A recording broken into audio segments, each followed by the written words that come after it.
ان اللہ یحب الذین یقاتلون فی سبیلہ صفا کانہم بنیان مرصوص۔ صدق اللہ العظیم وصدق رسولہ النبی الکریم الامین۔ ان اللہ وملائکتہ یصلون علی النبی یا ایہا الذین آمنوا صلوا علیہ وسلموا تسلیما۔ الصلاۃ والسلام علیک یا سیدی یا رسول اللہ وعلی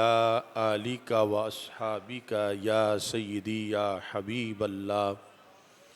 الصلاۃ والسلام علیک یا سیدی یا خاتم النبیین وعلی آلک واصحابک یا سیدی یا خاتم المعصومین۔ مولاي صل وسلم دائما ابدا على حبيبك خير الخلق كلهم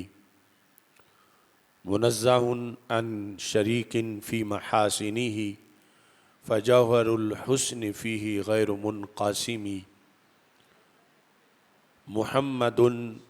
تاج رسل الله قاطبة محمد صادق الاقوال والکلم محمد ذکرہ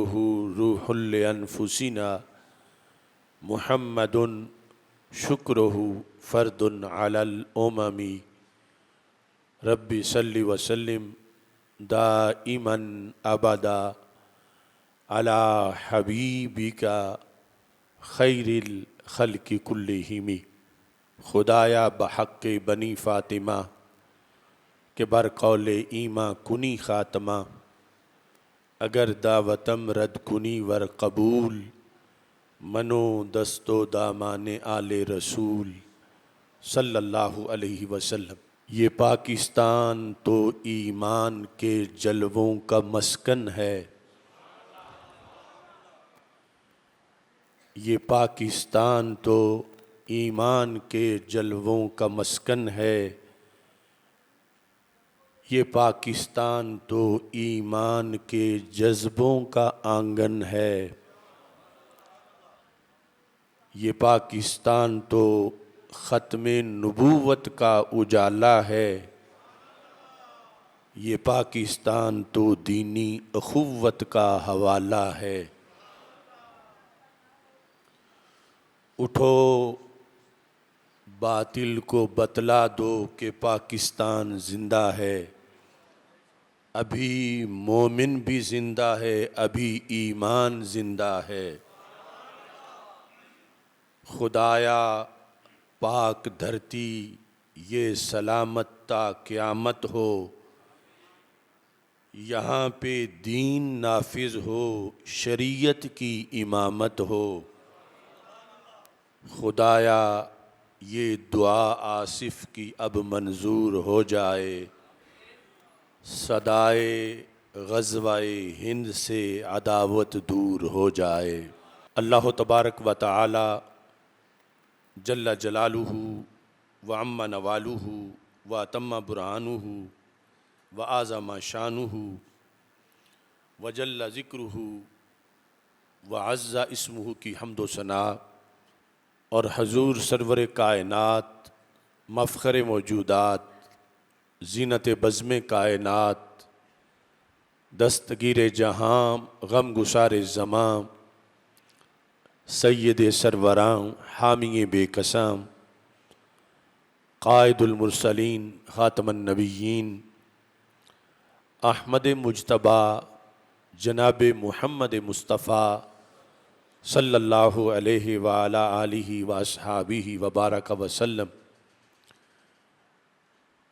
کے دربار گوہر بار میں ہدیہ درود و سلام عرض کرنے کے بعد السلام علیکم ورحمۃ اللہ وبرکاتہ۔ رب ذوالجلال کے فضل اور توفیق سے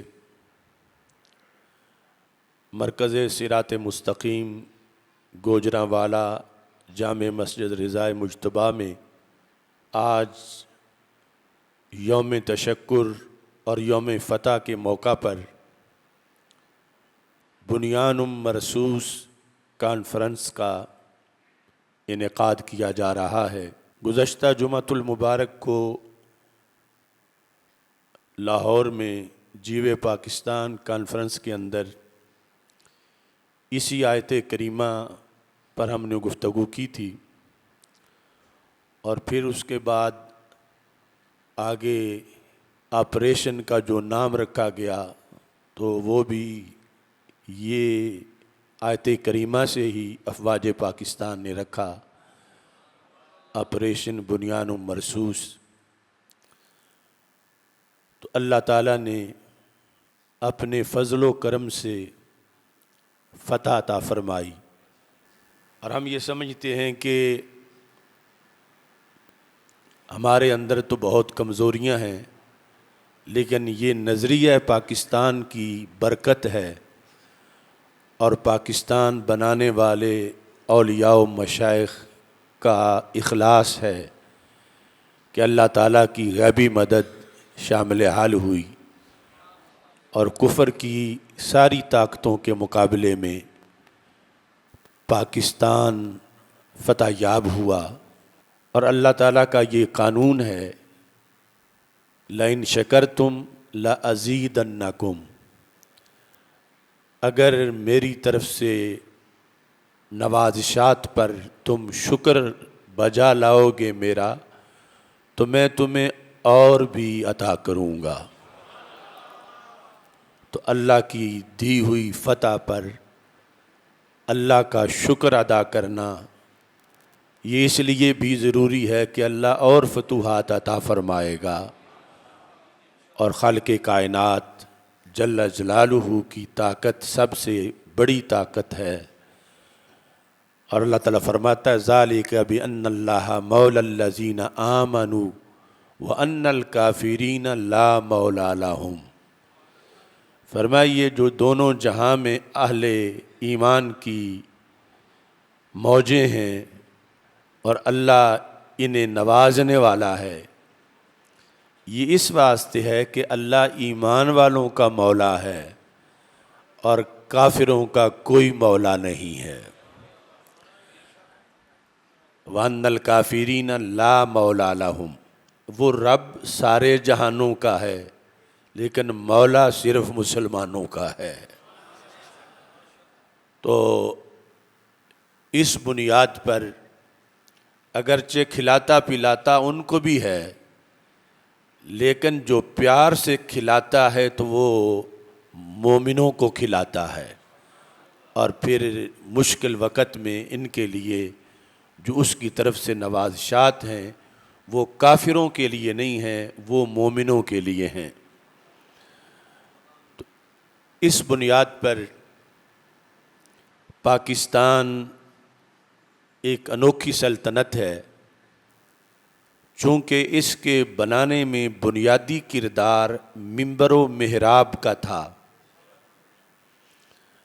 تو اس لیے منبر و محراب سے ہی آج شکر کی ادائیگی بھی ہو رہی ہے، اور خطبوں میں پاکستان کی فتح کا جشن منایا جا رہا ہے۔ جمعے کا خطبہ بھی ہوگا اور ایک ملک کی فتح کا جشن بھی، یہ دونوں کام ثواب کے کام ہیں، کیونکہ اس ملک کی بات کی جا رہی ہے کہ جس کی بنیاد جغرافیہ، رنگ و نسل یا کسی اور چیز پر نہیں بلکہ کلمہ اسلام پر ہے۔ اس لیے اس پر دیگر ممالک کے علاوہ خاص قسم کے احکام مرتب ہوتے ہیں، اور ملکوں کی لسٹ کے اندر اس کی ایک انوکھی حیثیت ہے، کیونکہ پاکستان کی پاکستانیت یہ ایک مستقل موضوع ہے، اور میرے کئی خطاب اس پر موجود ہیں، اور چھپا ہوا لٹریچر بھی رسائل کی شکل میں موجود ہے۔ نسل نو اصل یہ سمجھتی ہی نہیں کہ پاکستان حاصل کیوں کیا گیا تھا، اور ہمارے ملک کی بقا کا مدار ہی اس پر ہے کہ یہ کیوں حاصل کیا گیا تھا۔ نہ پیسے مال کی خاطر، نہ بس آرام کی خاطر، نہ عیاشی، نہ بدمعاشی، نہ منفی کام کی خاطر،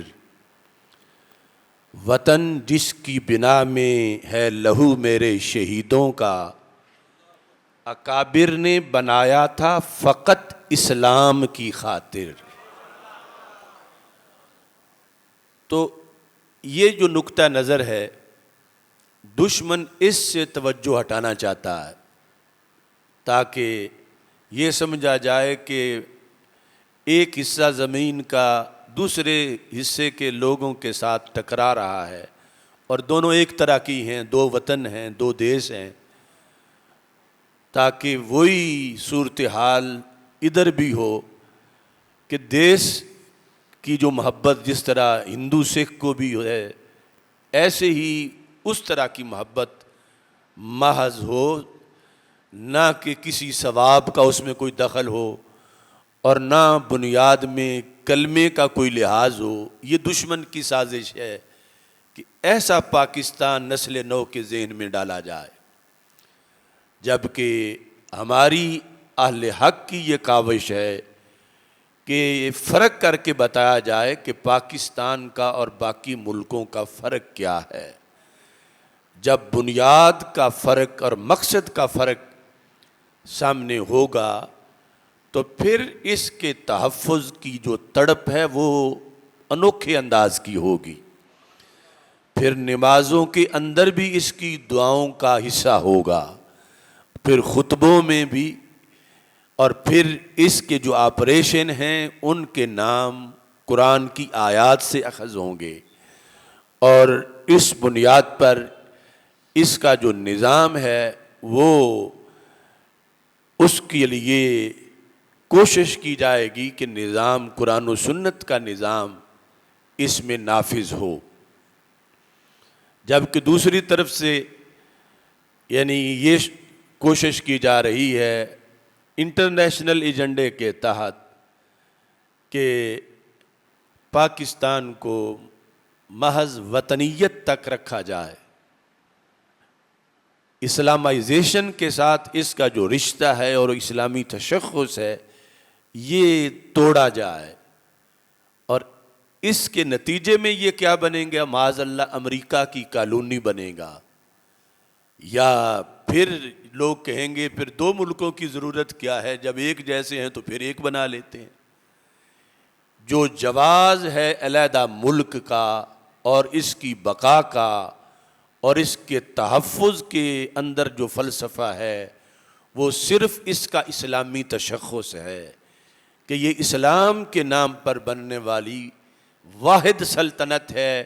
رسول اکرم صلی اللہ علیہ وسلم کی اس سلطنت کے بعد جو آپ نے مدینہ منورہ میں قائم کی تھی۔ یعنی اس وقت جغرافیے میں جتنے اسلامی ملک ہیں ان کے جب حصے بنائے گئے انگریز کی طرف سے تو کسی جگہ بھی یہ نعرہ نہیں تھا جو ہمارے اکابر نے 3 صدیوں تک لگا کے یہ ملک حاصل کیا۔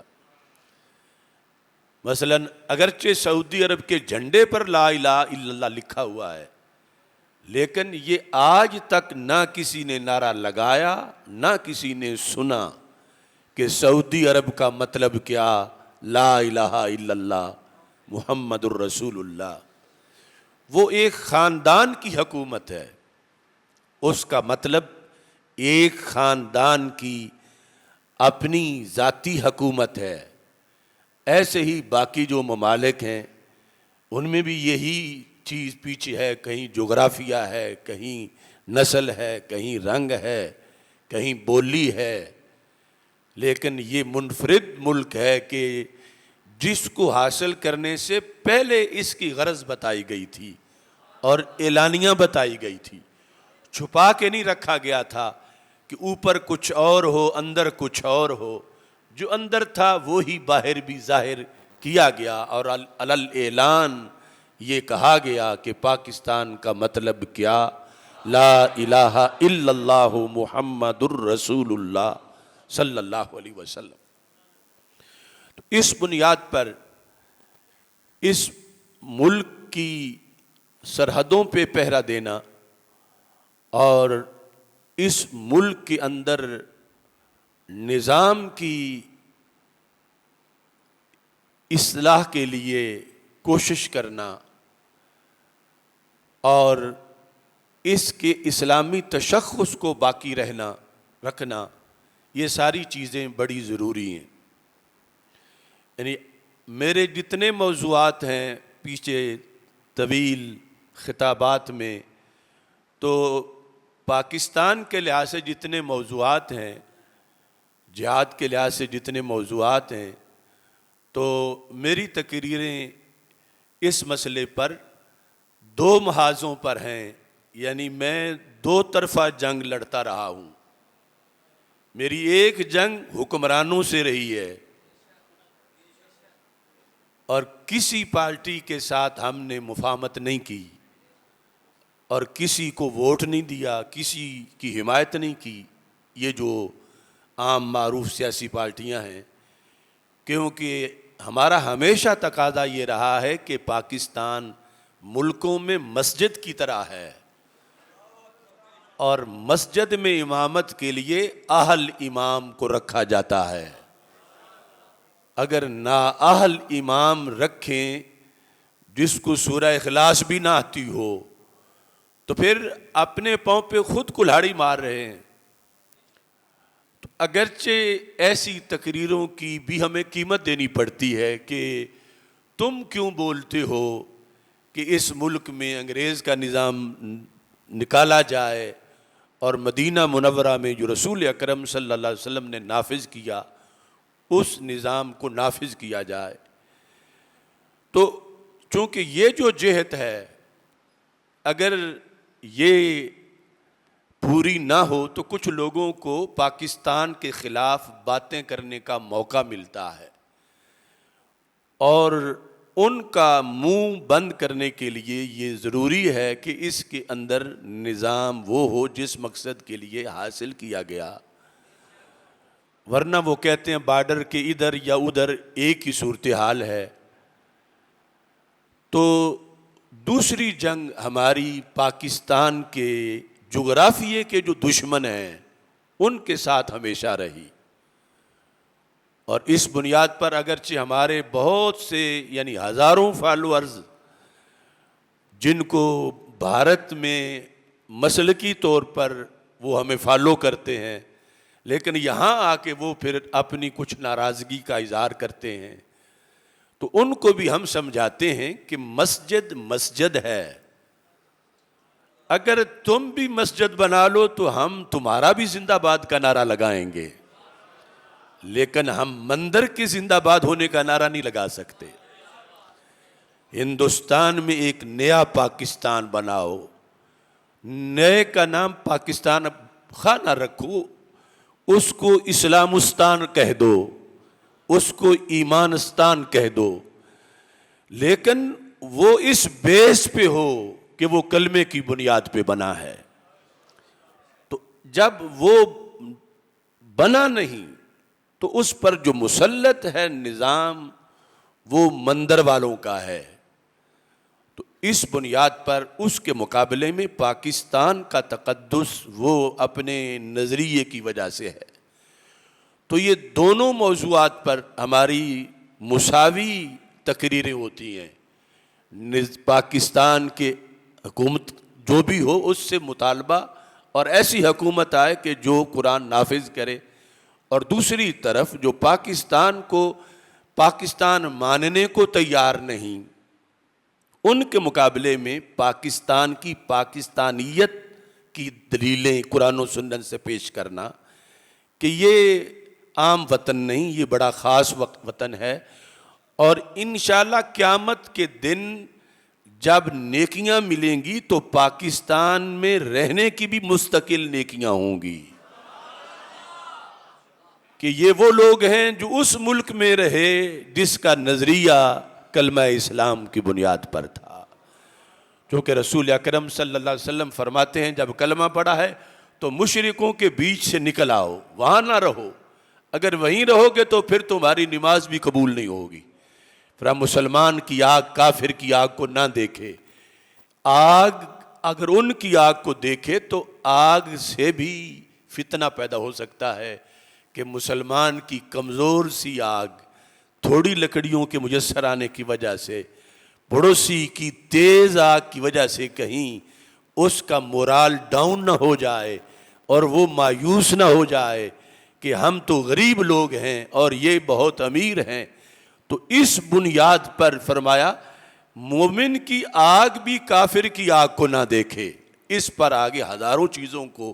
قیاس کیا جا سکتا ہے کہ اکٹھے رہنے میں بڑے فتنے ہیں، تو اللہ نے یہ بڑا فضل کیا اور پھر مہاجرین ادھر نکل آئے، اور اس خطے میں رہنے کا پھر خاص اجر ہے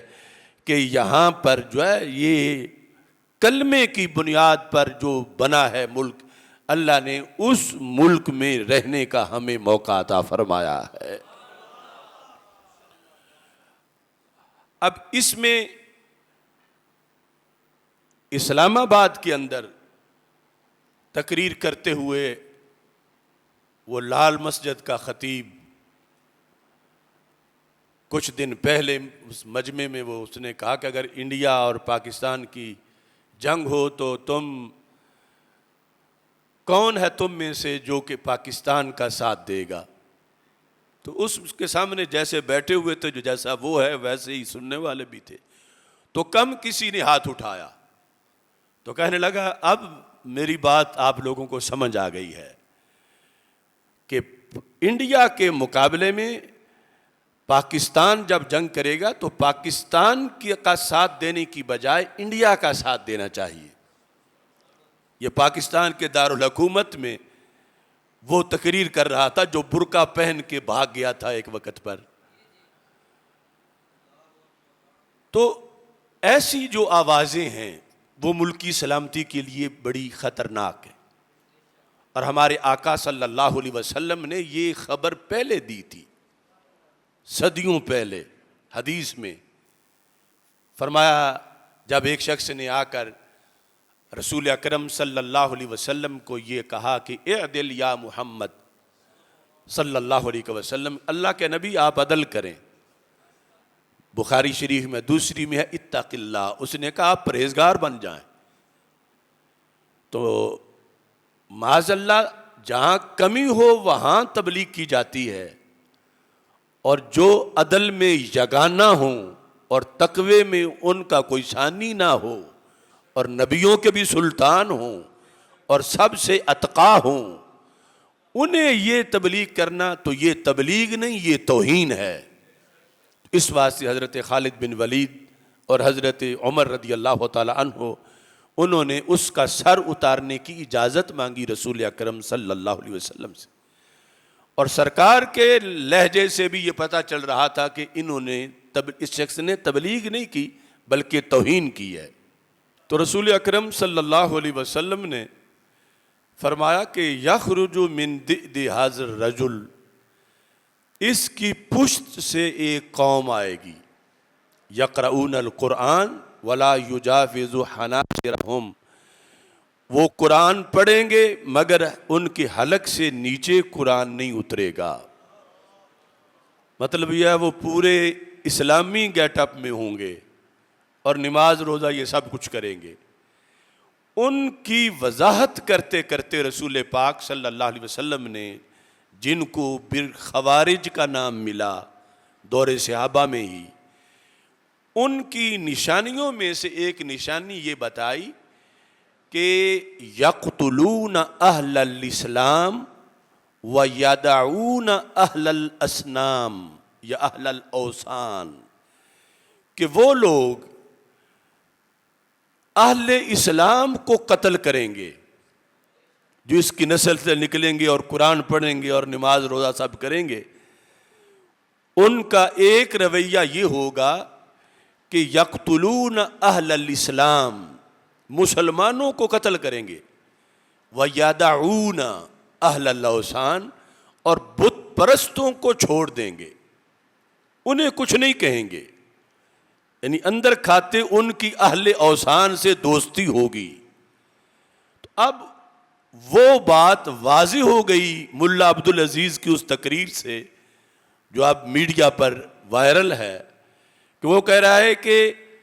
ہم بھارت کا ساتھ دیں گے، پاکستان کا ساتھ نہیں دیں گے۔ تو سرکار دو عالم صلی اللہ علیہ وسلم نے صدیوں پہلے فرمایا تھا فتنہ خوارج کے بارے میں کہ یہ مسلمانوں کو چن چن کے قتل کریں گے لیکن بت پرستوں کو چھوڑیں گے، بت پرستوں کا نقصان نہیں ہونے دیں گے اور بت پرستوں کو یہ آزادی دیں گے۔ تو یہ جو نظریات ہیں مختلف قسم کے اور جو خطرات تھے قیامت تک کے لیے، رسول اکرم نور مجسم شفیع معظم صلی اللہ علیہ وسلم چونکہ تاجدار ختم نبوت ہیں اور ہر صدی مستقبل کی آپ کے سامنے تھی اور جو کچھ ہونا تھا وہ بھی سامنے تھا اور خطروں سے امت کو بچانا تھا، تو یہ بھی ایک فتنہ اور خطرہ تھا۔ تو رسول اکرم صلی اللہ علیہ وسلم نے امت کو رہنمائی کر دی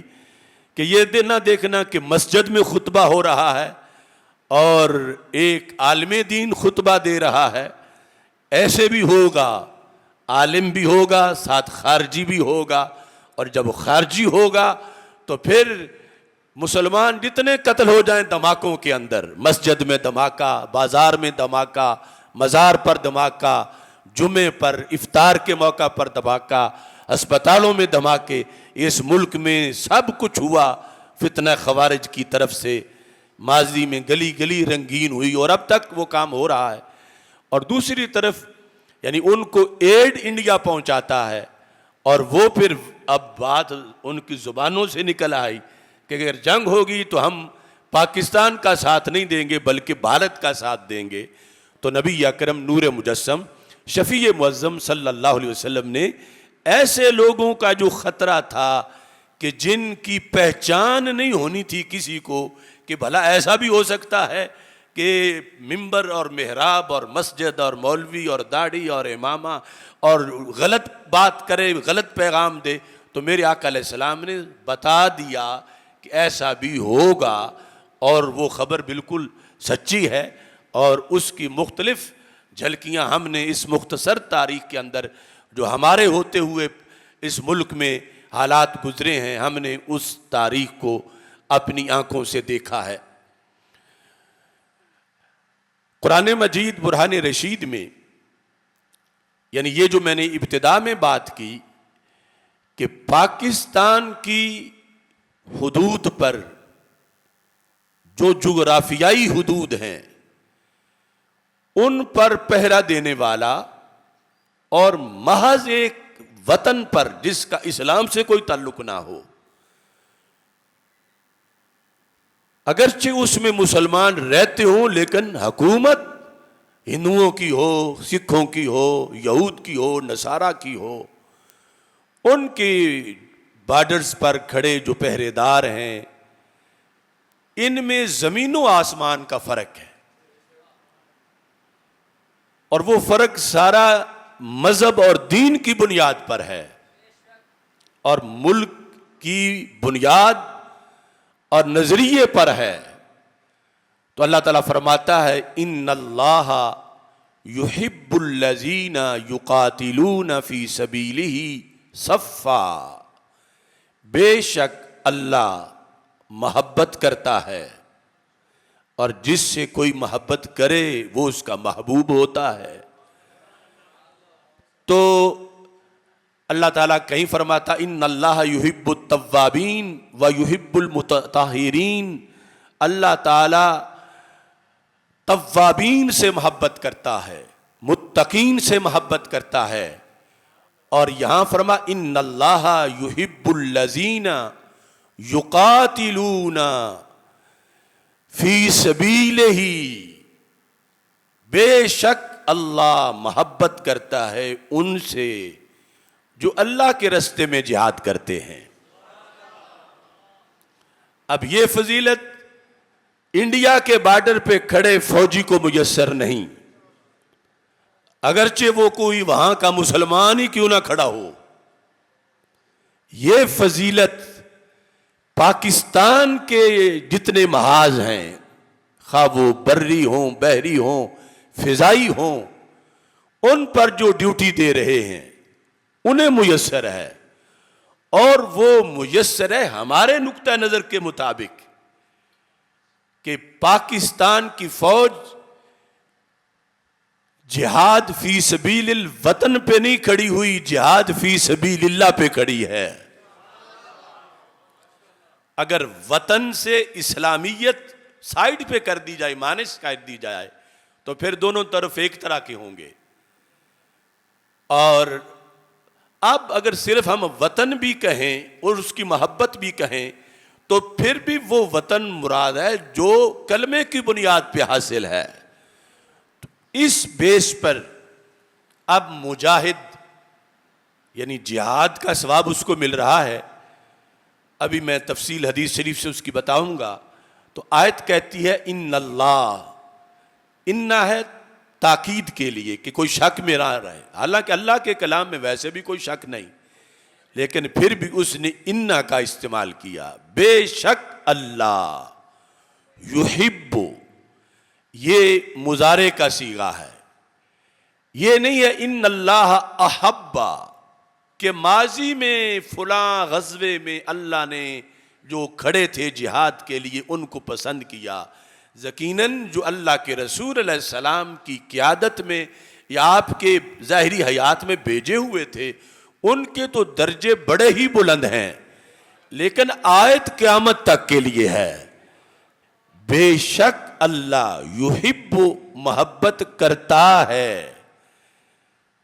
کی ہے نہیں کہ اب سلسلہ ختم ہو گیا۔ اللہ محبت کرتا ہے کن سے؟ الذین، ان لوگوں سے، یقاتلون، اب اس سے پہلے ایمان کی شرط ہے کہ وہ ایماندار ہیں، اور اس کے بعد پھر جہاد کے لیے اللہ کے رستے میں جہاد کے لیے وہ کھڑے ہیں، کیونکہ کافر اللہ کے رستے میں جہاد کر ہی نہیں سکتا۔ اس کا جہاد فی سبیل اللہ کا اجر شروع ہی تب ہوگا، میٹری ثواب کا تب چلے گا جب دل میں ایمان ہوگا۔ تو بے شک اللہ نے محبوب بنا لیا ان کو، ان سے محبت کرتا ہے جو اس کے رستے میں جہاد کرتے ہیں، صفا، کندھے سے کندھا ملا کر، کانہم بنیان مرصوص، گویا کہ وہ ایسی دیوار ہیں جو سیسا پلائی ہوئی دیوار ہے اور اہنی دیوار ہے، یعنی دیوار کے اندر جو ہے وہ ایک اینٹ دوسری اینٹ کے ساتھ ملی ہوئی ہوتی ہے اور درمیان میں کوئی شگاف نہیں ہوتا، یعنی ایسے وہ ہیں کہ درمیان میں کوئی خلا نہیں ہے کہ دشمن ادھر آ سکے، اور پھر یہ دیوار اس جہت میں ہے کہ دیوار اپنی جگہ پہ کھڑی رہتی ہے، پیچھے نہیں ہٹتی، اس کے پاؤں نہیں ہوتے، وہ بھاگتی نہیں ہے کسی کے ڈر سے۔ تو فرمایا اس طرح لڑنے والے ہیں کہ جو ثابت قدم ہیں، یعنی ثابت قدمی سے لڑنے والے ہیں۔ کچھ مفسرین نے یہ کہا کہ یہاں سے جو راجل ہیں ان کی فضیلت ثابت ہوتی ہے، پیادہ جو جنگ لڑنے والے ہیں پاؤں پہ کھڑے ہو کر، کہ یہ اکٹھے دیوار کی شکل میں ہو سکتے ہیں۔ تو لہٰذا جو گھوڑوں پہ سوار ہیں یا فضائی جنگ کر رہے ہیں ان سے ان کی فضیلت زیادہ ہے کہ یہ بنیان مرصوص ہیں اپنے لغوی معنی کے لحاظ سے بھی۔ لیکن جمہور کی یہ رائے ہے کہ اصل مقصد ہے ثابت قدم رہنا، ظاہری طور پر دیوار والی شکل بنائی ہوئی ہو یا نہ۔ تو ثابت قدمی وہ فضائی فوج کی بھی ہے، وہ بحری فوج کی بھی ہے، وہ بری فوج کی بھی ہے، وہ جو پیدل ہیں ان کی بھی ہے، وہ جو کسی سواری پہ سوار ہیں ان کی بھی ہے۔ لہٰذا اللہ ان سب سے محبت کرنے والا ہے کہ جو اللہ کے راستے میں ثابت قدمی سے جنگ لڑ رہے ہیں. تو شرط یہ ہے کہ راستہ اللہ کا ہو. تو یہ اللہ کا راستہ تب بنے گا جب اسلامی سلطنت ہوگی. تو ہماری سلطنت میں اگرچہ یہ کمی ابھی تک ہے کہ یہاں نظام اسلام مکمل طور پر نافذ نہیں،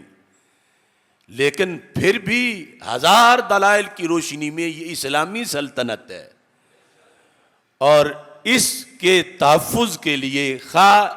اس کی نظریاتی سرحدیں ہوں یا جغرافیائی، ان کے لیے پہرا دینے والا،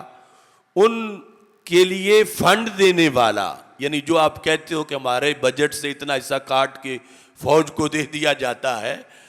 تو یہ جو غازی اور مجاہد کو مالی سپورٹ کرتا ہے اس کو بھی غازی جتنا ہی ثواب ملتا ہے. یعنی جو محاذ جنگ پہ لڑ رہا ہے اس جتنا ہی اس کو بھی ثواب ملتا ہے جو ان کے اخراجات، جو عسکری ضرورتیں ہیں، اسلحہ خریدنا ہے. اور ایک گولی جو محاذ جنگ پہ چلتی ہے تو 3 بندے اس کی وجہ سے جنت میں چلے جاتے ہیں. ایک وہ فیکٹری میں جو انجینئر ہے جس نے گولی بنائی تھی، دوسرا جس نے بارڈر پہ پہنچائی تھی، اور تیسرا جس نے اسلامی بارڈر پہ کھڑے ہو کے چلائی تھی. تو یہ سارا اس پر انحصار ہے کہ یہ جہاد فی سبیل اللہ، اللہ کے راستے میں، اور یہ وطن اس کے راستے میں بھی چونکہ یہ کلمے کی بنیاد پہ بنا ہے، تو اس جہت پر یہ سارے جتنے بھی افواج ہیں، اور پھر ان کو جو حصہ ہماری تنخواہوں سے یا کسی مد میں پہنچتا ہے، اور اسی طرح جو ان کے گھروں میں پیچھے ان کے گھر والوں کا خیال رکھیں، دھیان رکھیں، رب ذوالجلال اس کو بھی مجاہد والا ثواب عطا فرماتا ہے. تو یہ بنیان مرصوص، سیسا پلائی ہوئی دیوار، استقامت کے ساتھ جہاد کرنا. تو اللہ نے پاکستان کو یہ فتح عطا فرمائی. اگرچہ دشمن نے جارحیت کی، اور اس کی جارحیت کے پیچھے اسرائیل بھی تھا اور امریکہ بھی تھا، کیونکہ یہ کئی اشروں سے ان کا گٹھ جوڑ چلا آ رہا ہے. مگر افواج پاکستان نے جو جواب دیا، بالآخر پہلے تو دفاعی صورتحال پر رہے کہ ان کے میزائل جو ہیں ان کو فضا میں تباہ کیا جائے، اور یہ بتایا کہ جب جواب دیں گے تو پھر دنیا دیکھے گی کہ ہم نے جواب دیا ہے. یا رسول اللہ،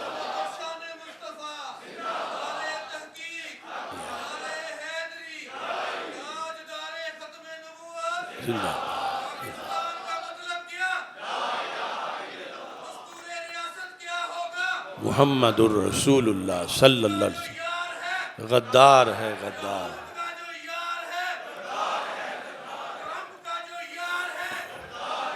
تو پاکستان کو فتح ملی تو زخم صرف بھارت کو نہیں لگے، بلکہ ساری کفر کی طاقتوں پر لرزہ طاری ہوا. کیونکہ پاکستان ایک نظریے کا نام ہے، پاکستان کلمے پر بنا ہے. تو اس کلمے کے جتنے دشمن ہیں ان سب پر دھاک بیٹھی پاکستانی شہینوں کی، جوانوں کی، کہ اصل اپنے نظریے کے مطابق ان کا رخ ہماری طرف بھی ہو سکتا ہے. اور ادھر ان کی چیخیں نکلی، اور ان کا جو انحصار تھا ڈیفنس سسٹم پر، اس کے تباہ ہو جانے کے بعد یعنی انہوں نے گھٹنے ٹیک کر امریکہ سے درخواست کر کے یہ سیز فائر کرایا، جو کہ عارضی سیز فائر ہے. ہم نے ویسے اس وقت بھی اپنی تجویز پیش کی تھی کہ جو ثالث بن رہے ہیں اور سیز فائر کا کہتے ہیں انہیں کچھ صبر کرنے دو، اور ابھی کافی سبق سکھانا بھارت کو باقی ہے اور تم ان کی بات نہ مانو۔ بہرحال جیسے انہوں نے فیصلہ کیا، لیکن بھارت کو جو زخم لگے وہ اتنے گہرے ہیں کہ جو وہ صدیوں یاد رکھیں گے۔ اور یہ میرے یقین کے مطابق نہ پیشہ وارانہ عسکری صلاحیتوں پر اس کا مدار ہے، اور نہ کچھ ملکوں کی طرف سے حمایت کا جو اعلان ہے اس پر مدار ہے، اگرچہ ان کو بھی شاباش ہے کہ انہوں نے اچھے کام میں حمایت کر دی، لیکن اصل مدار جو ہے وہ اللہ تعالیٰ اور اللہ کے رسول صلی اللہ علیہ وسلم کی نگاہ عنایت پر ہے۔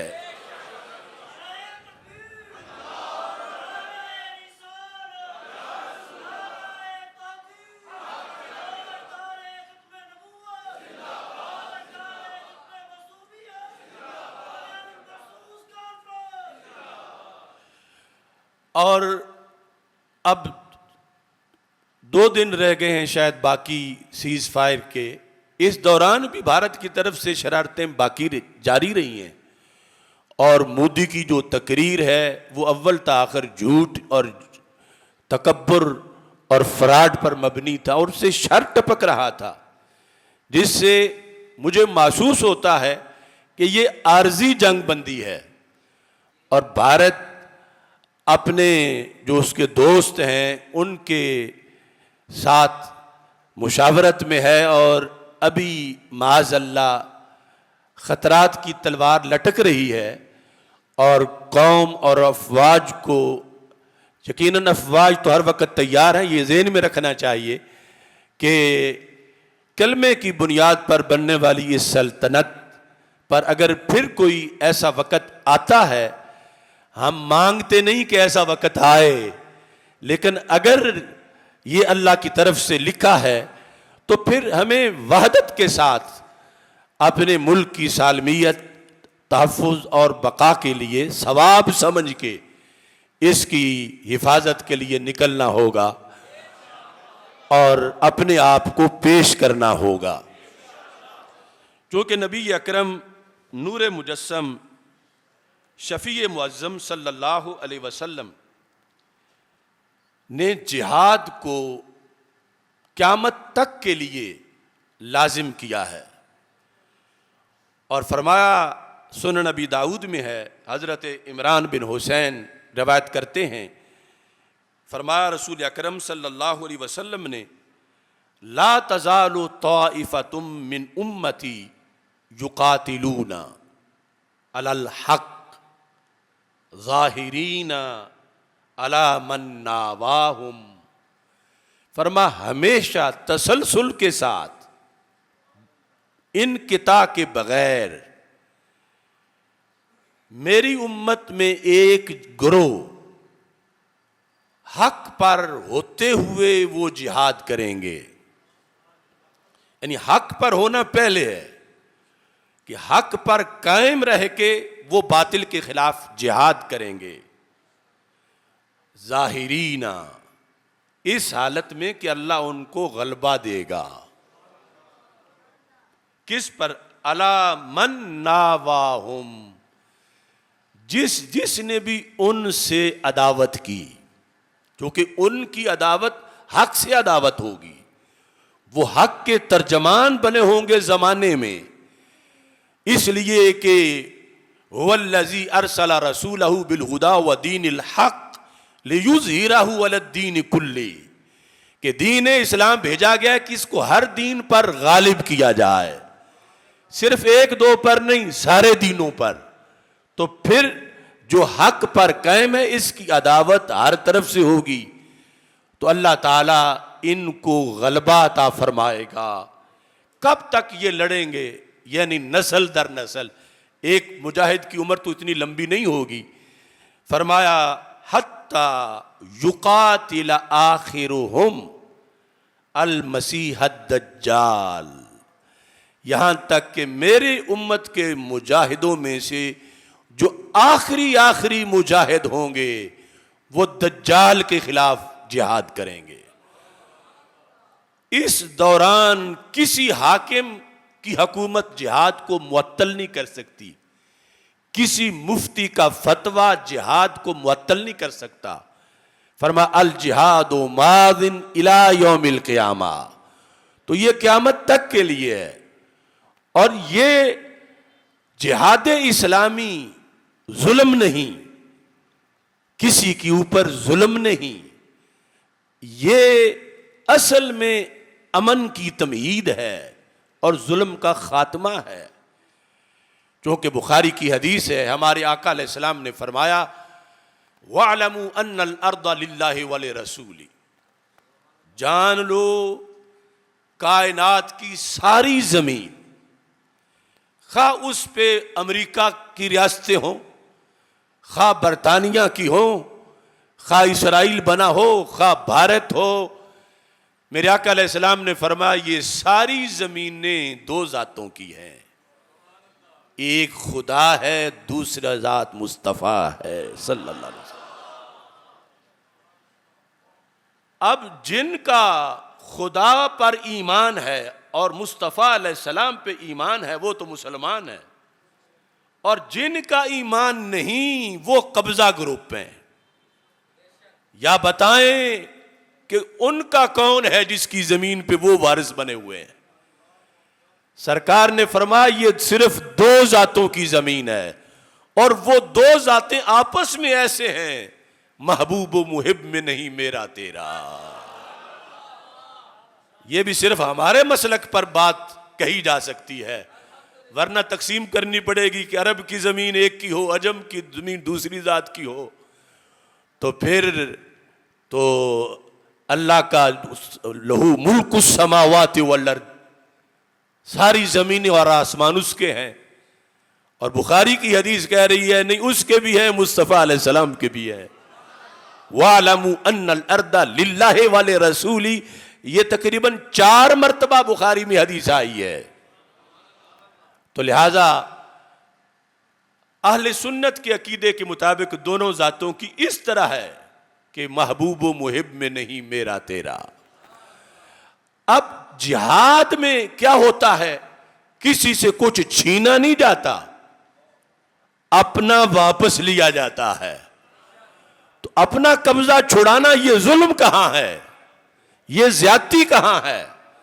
زیادتی تو ان کی ہے جو ہماری زمینوں پہ قبضہ کر کے بیٹھے ہیں۔ اور یاد رکھو اے ٹرمپ، جہاں تمہارا وائٹ ہاؤس ہے وہ بھی جگہ غلامان رسول صلی اللہ علیہ وسلم کی ہے، تم بھی غلط قبضہ جما کے بیٹھے ہو۔ اس واسطے یا تو کلمہ پڑھو اللہ تعالیٰ کا اور اللہ کے رسول صلی اللہ علیہ وسلم کا، تو جھگڑا ختم، پھر تم بھی ان ذاتوں کے غلام ہوگے تو وارث بن جاؤ گے، اور اگر کلمہ نہیں پڑھتے تو پھر یہ جان لو کہ تم ناجائز قبضہ گروپ ہو۔ اور امت کو حکم ہے کہ شرق و غرب ہر طرف اسلام کا جھنڈا لہرانا ہے۔ نبی اکرم نور مجسم شفیع معظم صلی اللہ علیہ وسلم آپ نے یہ ارشاد فرمایا۔ اب دیکھو ہمارے فوجیوں اور شہیدوں کا مرتبہ، اب یہ امریکہ جیسی کروڑوں حکومتیں بھی اپنے کسی فوجی کو نہیں دے سکتی۔ یہ جو پاکستان کی سرحدوں کا محافظ ہے، اسلام کی بنیاد پر میرے آقا علیہ السلام فرماتے ہیں کل المیت یختمل علی عملہ، ہر میت کے عمل پر مور لگا دی جاتی ہے کہ سیل ہو گئے عمل جو اس نے کیے تھے۔ اگرچہ ایصال ثواب کا علیحدہ شعبہ ہے، لیکن جو ذاتی طور پر وہ خود کرے وہ سیل ہو گئے۔ الا المرابط، باقی سب کے سیل ہو گئے، لیکن مرابط کے سیل نہیں ہوئے۔ کس کے؟ مرابط، طا کے ساتھ، مرابط۔ مرابط کون ہے؟ کہ جو سرحد پہ جاگ کے کھڑا ہے. اور ملازم ہے، یعنی اس کا یہ مطلب وہ دوسرا ملازم والا نہیں، ملازم ہے یعنی اپنی جگہ کو چھوڑ کے آگے پیچھے ہونے والا نہیں ہے کہ پیچھے ہٹ جائے، کچھ دیر کے لیے سو جائے. یعنی اپنی ڈیوٹی کے ٹائم میں بالکل بیدار ہو کے، تیار ہو کے، ہوشیار ہو کے کھڑا ہے. میرے آقا علیہ السلام فرماتے ہیں یہ جس نے مرابط والی سیٹ حاصل کر لی وہ شہادت والی تو اور بہت ہے. یہ مرابط جو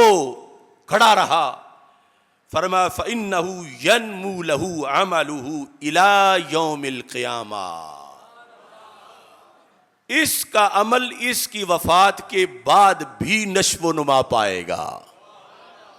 ایک دو دن نہیں، ایک دو صدیاں نہیں، قیامت تک اس کا عمل بڑھے گا روزانہ. یعنی اس کی نمازوں کی شاخوں میں ترقی ہوگی، اس کے روزوں کے باغ میں اضافہ ہوگا، اس کے اعمال صالحہ اللہ تعالی ان کو ترقی عطا فرمائے گا. تو یہ رسول اکرم صلی اللہ علیہ وسلم نے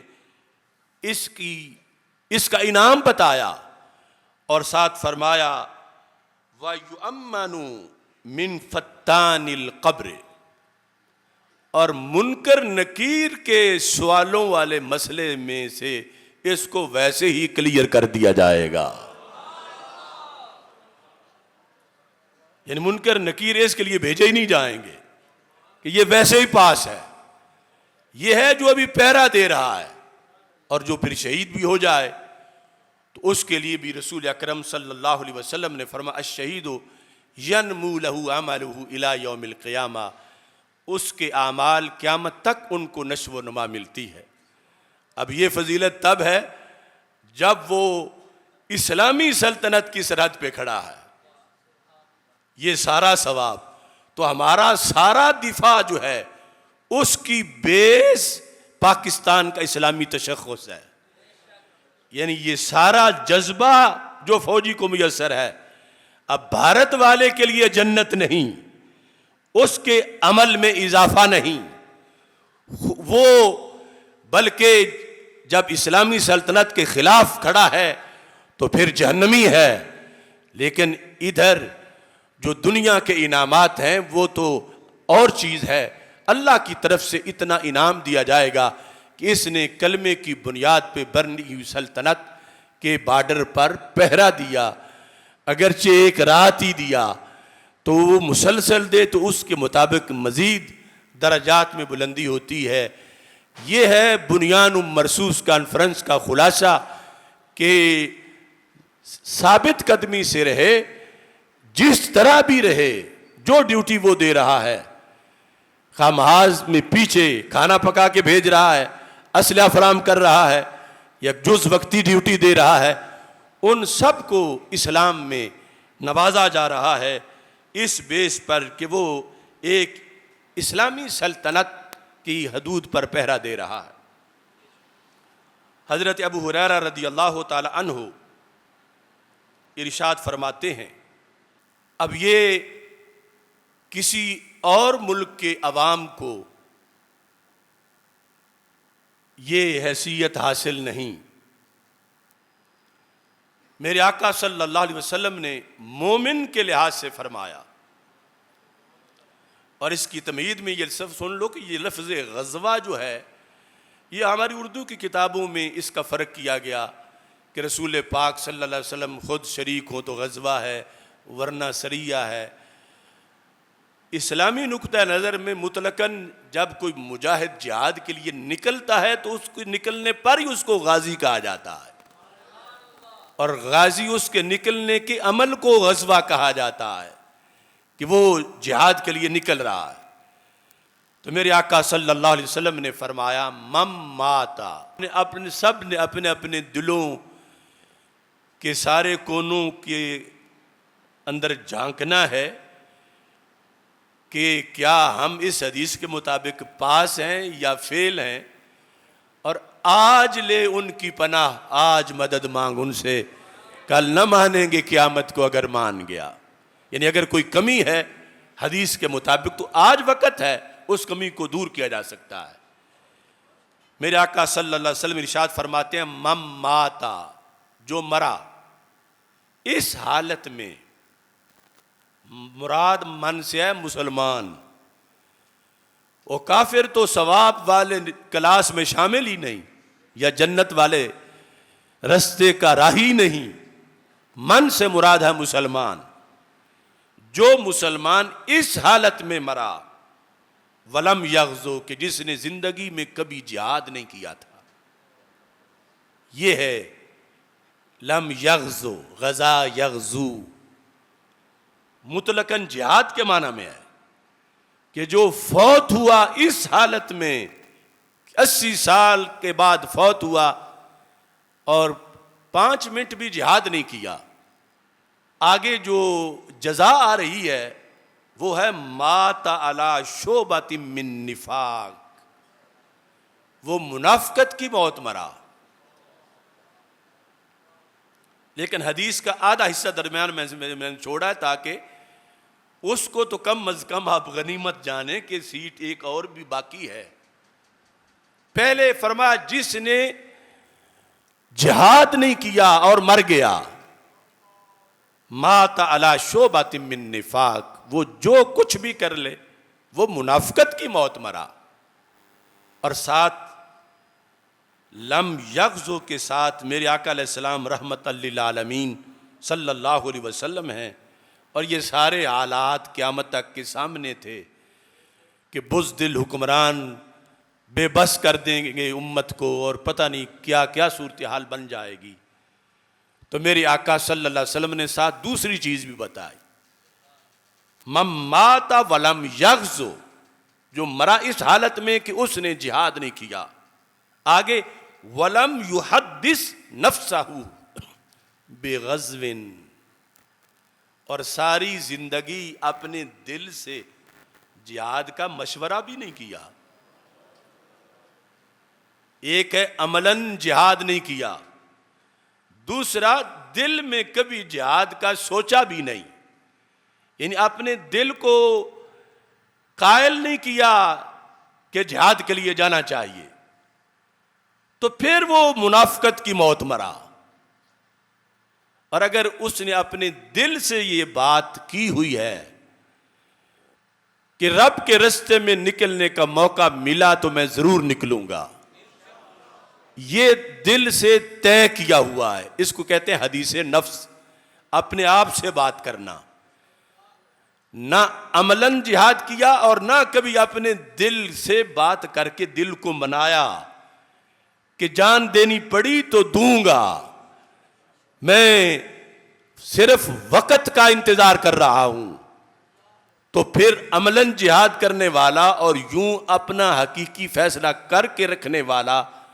اگر اس حالت میں فوت ہو گئے تو ایمان کی حالت میں جائیں گے. تو اس بنیاد پر یہ جو دوسری سٹیج ہے، کم از کم یہ تو ہمیں ہر وقت کلیئر رکھنی چاہیے. نہ بچا بچا کے تو رکھ اسے، تیرا آئینہ ہے وہ آئینہ،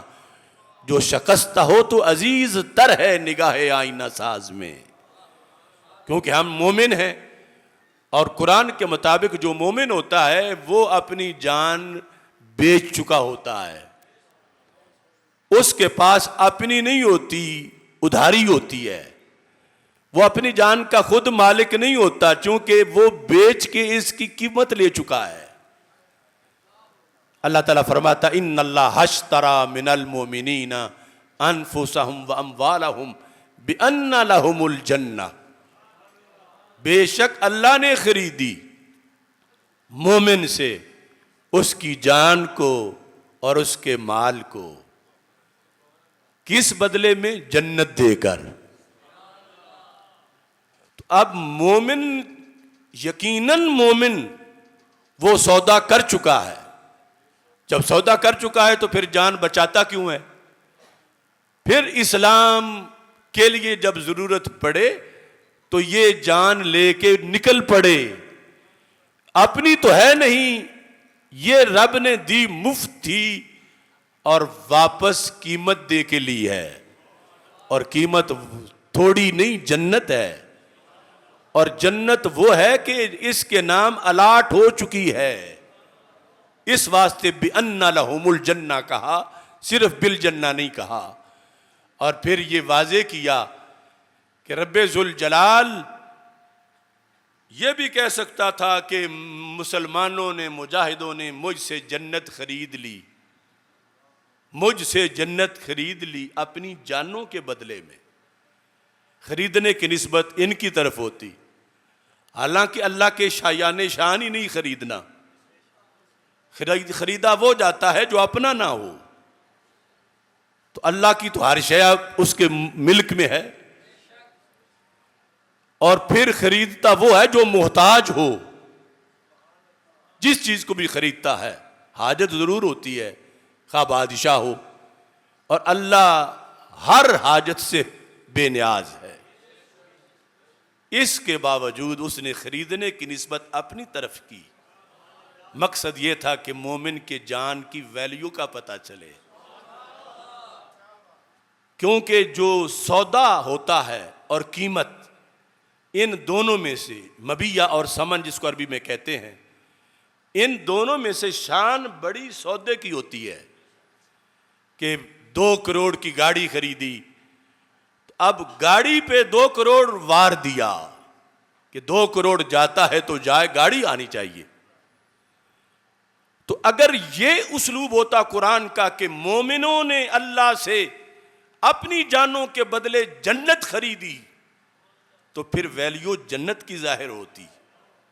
تو اللہ نے ظاہر کرنی تھی مومن کی جان کی ویلیو، تو فرمایا اللہ نے ان سے جانیں خریدی جنت کے بدلے میں، جنت کو قیمت بنایا تاکہ پتہ چلے کہ یہ جو اسلام میں کٹنے والے ہیں یہ اتنے قیمتی ہیں اور اتنے عظیم ہیں کہ جتنا بڑا دربار ہو اس کے لائق ہی سودا ہوتا ہے، تو اللہ کے بارگاہ سے بڑی کون سی بارگاہ ہے؟ تو یہ وہ لوگ نہیں ہیں کہ کہا جائے کہ ذلیل ہو گئے، رسوا ہو گئے، یہ ہو گیا وہ ہوا، نہیں،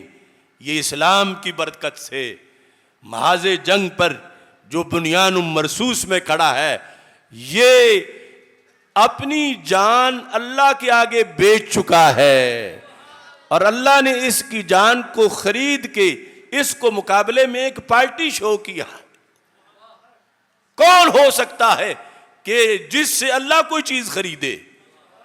تو یہ مومن ہے کہ اللہ نے اس کی شان ظاہر کرنے کے لیے مجاہد اور شہید کی، اور یہ کہ پھر مومنوں میں اتنا جذبہ ہو کہ اپنی چیز ہوتی تو بچا کے رکھتے، جب ہے ہی بیچی ہوئی اور اب وقت آ گیا ہے، اللہ نے تو جنت ہمارے نام پہلے لگا دی ہے، صرف فوت ہونا ہے اور اس میں داخل ہونا ہے، تو جان ہم نے سپرد کرنی ہے اور وقت آ گیا ہے کہ جان سپرد کریں۔ تو اس بنیاد پر یہ نہ ہائے ہائے کرتے ہیں، نہ دوڑتے بھاگتے ہیں، نہ پیچھے ہٹتے ہیں،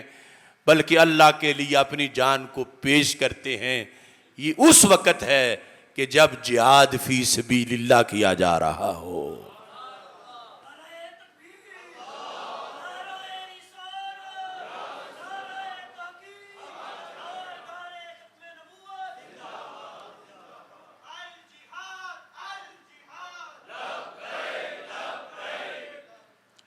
پھر جس وقت جس حالت میں یہ کھڑا ہوتا ہے مجاہد بارڈر پر، اس وقت اس کا خاص کوٹا منظور ہوتا ہے، اس بیس پر کہ اسلامی سلطنت کے بارڈر پہ کھڑا ہے۔ خاص کوٹا کیا ہے کہ اس کی دعائیں منظور ہوتی ہیں،